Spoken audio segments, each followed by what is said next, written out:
প্রথমে একটা ছোট বাচ্চা ধরি, দেখি ছোট বাচ্চাটার ওয়েট 53 গ্রাম। এটা কিন্তু দ্বিতীয় দিন সকাল, মানে একদিন শেষ হয়েছে আর কি। এটা এটা একটু বেশি আছে, 56 গ্রাম। তো মাশাআল্লাহ এটা যথেষ্ট ভালো ওয়েট। 53 গ্রাম, 53-54 যাই হোক। তো আমি কিন্তু বাচ্চা কিন্তু বাছাই করে ধরছি না, ছোট বড় এটা একটু চঞ্চল বেশি চলে গেছে। তো দেখি এটা এটা কত আসে।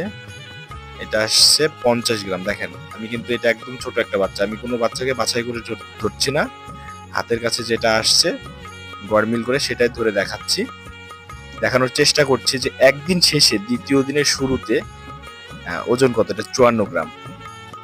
তো বাচ্চাগুলো কিন্তু আপনারা দেখছেন, আমার এখানে যে বাচ্চাগুলো আছে সবগুলোই কিন্তু মাশাআল্লাহ ভালো ওয়েট, গ্রোথ ভালো, দেখতেও ভালো।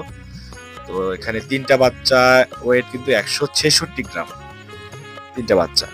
তো একদিনের বাচ্চা কিন্তু মূলত আমি এর আগেও পালন করেছি।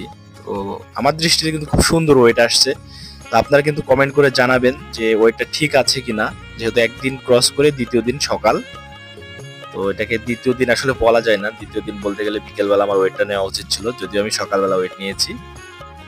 তো আপনারা এতক্ষণ আমার সাথে থেকে ভিডিওটি দেখার জন্য অসংখ্য ধন্যবাদ। আর বাচ্চার ওয়েট ঠিক আছে কিনা অবশ্যই কমেন্ট করে জানাবেন। ভালো থাকুন, সুস্থ থাকুন, আমাদের চ্যানেলের সাথেই থাকুন। আসসালামু আলাইকুম।